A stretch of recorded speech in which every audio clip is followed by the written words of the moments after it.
Hello friends, నమస్తే అండి. Welcome back my channel Shrenu Swaray. దొండకాయలు చూసారండి అసలు మా గార్డెన్లో ఎలా ఉన్నాయో. మామూలుగా లేవు కదా, అసలు చాలా బాగున్నాయి. ఇప్పుడు నేను వర్షాలు పడుతున్నాయి కదండి, అందువల్ల ఏమో కానీ బాగా మనకి ఒకసారి ఈళ్ళైతే బాగా వచ్చింది. సరే ఎలాగో వాళ్ళు కట్ చేసుకుందాం అనే ఉద్దేశంతో నేను ఒక వీడియో చేద్దాం ఉద్దేశంతో వీడియో చేస్తున్నానండి. సో చాలా కాయలు అయితే ఉన్నాయండి మన చెట్టున. ఈ తడవ హార్వెస్టింగ్ అయితే ఫుల్. ఒక్కసారి మనం దొండ చెట్టు పెడితే చాలండి, మనకి ఈరంతా వచ్చే చెట్టు ఏదైనా ఉందంటే ఒక దొండ చెట్టే. ఎందుకో తెలియదు కానీ మన తర్వాత ఈ తడ చాలా సైజు, పెద్ద సైజులో వచ్చినాయండి మన దగ్గర కాయలు. సో మనకి ఏదైనా వారానికి 1 కేజీ అయితే వస్తున్నాయి. ఈ తడవ ఇంకొంచెం ఎక్కువ వచ్చేటట్టే ఉన్నాయి చూస్తుండే కాయలు. ఇది మొద్దు చెట్టు కదండి, మనం వద్దన్నా సరే చక్కగా ఒక్కసారి పెట్టి వదిలేస్తే ఈరంతా క్రాప్ వచ్చే చెట్టు. అలాగే ఇది పెన్సిల్ దొండండి. వర్షాలు పడుతుందేమో తెలియదు కానండి, ఒక్కసారి సైజ్ అయితే మంచిగా వచ్చేసింది.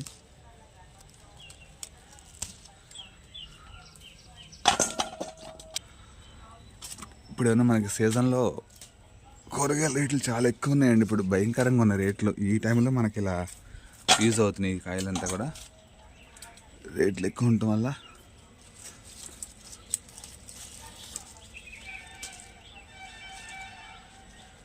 సో కలర్ అంతా ఒకటే ఉంది. ఇది గ్రీన్ కలర్లో ఉండిపోవడం, కాయ గ్రీన్ కలర్లో ఉండడంతో ఎత్తుక్కుని కోసుకోవాల్సి వస్తుంది. చూడండి ఎలా ఉన్నాయి, అక్కడక్కడ ఏరుకోవాల్సి వస్తుంది. ఈ తడవ అయితే మన దగ్గర చాలా ఉంది హార్వెస్టింగ్. ఈ తడవ కేజీ దాటిపోతాయి అది తెలిసే. సో కనిపించినట్టు ఫస్ట్ కోసేస్తా, తర్వాత ఒక రౌండ్ మళ్ళీ సెకండ్ ఎత్తుక్కుంటూ వచ్చి మళ్ళీ కోస్తానండి. ఎందుకంటే నెంబర్ ఆఫ్ కాయలు ఉన్నాయి చెట్టు ఈరోజు మనకి. వర్షానికి ఏమో కానండి మంచిగా ఈళ్ళు అయితే వచ్చినాయి. సైజు పెరిగింది, కాయ సైజు బాగా.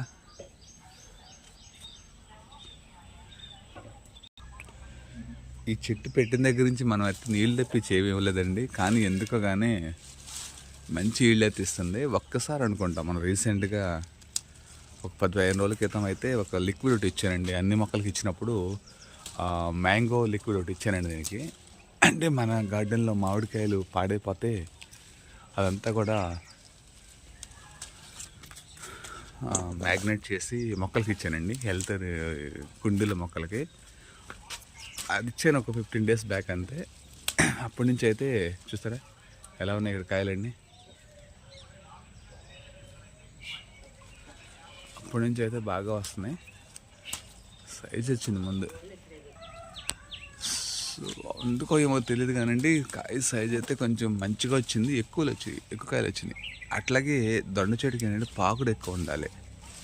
ఎంత పాకుడు ఎక్కువ ఉంటే అన్ని కాయలు వస్తాయి మనకి.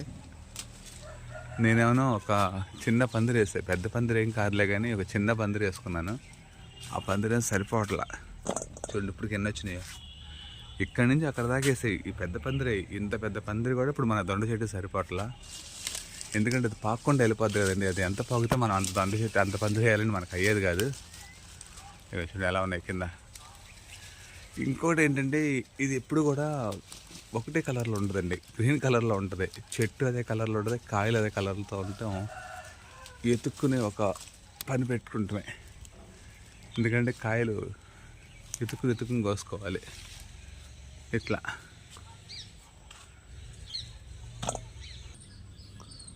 చూసారా ఫ్రెండ్స్, ఫైనల్గా మన చెట్టుకి ఎన్ని కాయలు వచ్చినాయో. దాదాపు కేజీ కాయలు పైన ఉండి ఉంటాయి, నాకు తెలిసి కేజీ పైన ఉంటాయి.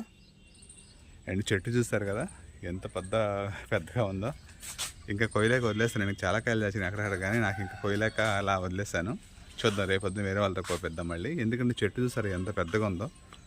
గాబు అయిపోయిందండి చెట్టు అంతా కూడా. ఈ గాబు నుంచి తీయాలంటే ఆకంతా కూడా చూపించాలి.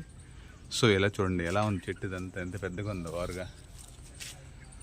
సో ఎంత గాబు తీయాలి, గాబు తీస్తే మళ్ళీ మనకి ఎక్కువ కాయలు వస్తాయి. ఇప్పుడు కూడా ఉన్నాయి కాబట్టి మనకి ఇన్ని కాయలు వచ్చినాయి. ఇంక తీపిస్తే గాబు తీస్తే ఇంక మంచిగా వస్తాయి అన్నీ కూడా. మంచి సైజులో వస్తున్నాయి, పెద్ద పెద్ద సైజులో. ఓకే ఫ్రెండ్స్, మీకు ఈ వీడియో నచ్చితే లైక్ చేయండి, షేర్ చేయండి, సబ్స్క్రైబ్ చేయండి ఫ్రెండ్స్. బాయ్.